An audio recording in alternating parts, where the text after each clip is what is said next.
Salut, c'est Trado. Voilà la vidéo de mise à jour pour la séance d'aujourd'hui confirme les supports et résistances graphiques et techniques qui sont en action puisque nous avons rebondi pile poil sur la médiane de la fourchette d'Andrews aujourd'hui, montrant bien que cette fourchette d'Andrews joue son rôle de support, mais nous avons également échoué à passer la Bollinger supérieure ici, puisque au plus haut de la séance nous étions à 1640, bien au-dessus de la Bollinger supérieure, mais finalement nous avons réintégré les Bollinger en séance et nous clôturons donc à l'intérieur des Bollinger, comme c'est le cas dans 90% des cas. Nous sommes toujours donc possiblement en route vers un contact avec le haut de la fourchette d'Andrews bleue, et cet objectif sera d'actualité tant qu'on ne clôturera pas en dessous de la médiane ici. Nous sommes soutenus à court terme par la moyenne mobile à 7 séances et également par la moyenne mobile à 20 séances haussières, garante de la tendance haussière des cours de l'or. Et nous avons également un double bottom ici qui est en action.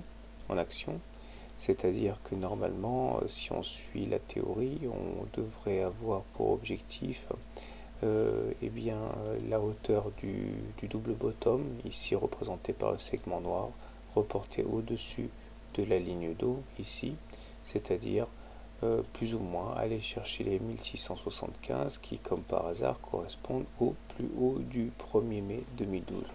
Donc on est en place pour une continuation de la hausse. Ça n'exclut guère un possible retour, un possible pullback sur la moyenne mobile à 20 séances, mais disons que tant qu'on ne clôture pas en dessous des 1606, c'est-à-dire la ligne d'eau du W ici, du double bottom, eh bien on peut toujours espérer chercher les 1675.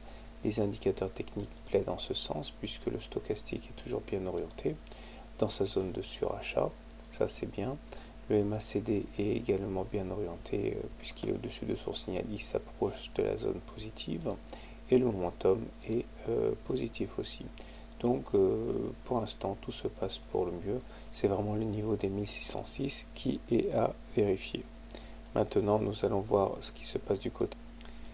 Et du côté de l'argent, c'est très encourageant puisque, comme je vous l'avais dit, il fallait absolument se départir du haut du triangle noir, puisque si on le cassait par le bas, eh bien l'objectif aurait été de reporter la hauteur du mât, c'est-à-dire aller chercher sans doute les 24-25 $, comme j'ai dit précédemment. Là, on a réussi un tour de force, on a ouvert avec un gap, puisqu'il n'y a pas de cotation entre les plus hauts d'hier et les plus bas d'aujourd'hui, et nous terminons au-dessus de la Bollinger supérieure.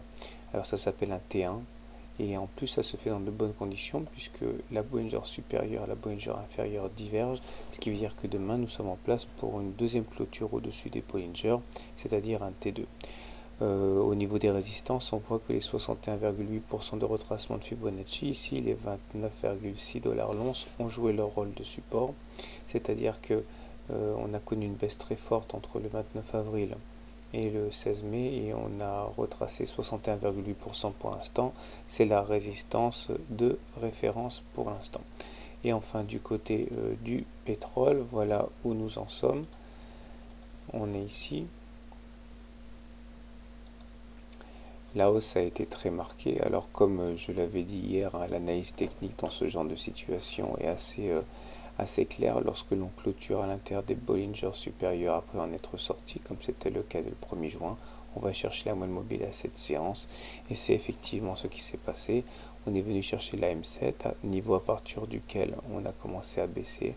Il faut impérativement demain clôturer au-dessus de la M7 pour s'ouvrir la voie de la moyenne mobile à 20 séances.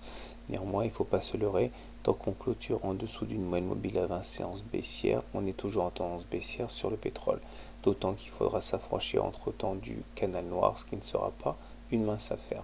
Donc pour faire simple, nous sommes en rebond technique sur le pétrole, mais ce rebond, encore une fois, est timide et on ne pourra rien en tirer tant qu'on n'aura pas cassé la moyenne mobile 20 à 20 séances à la hausse, signe de la fin de la tendance baissière. Voilà, bonne soirée, bon trade, à demain.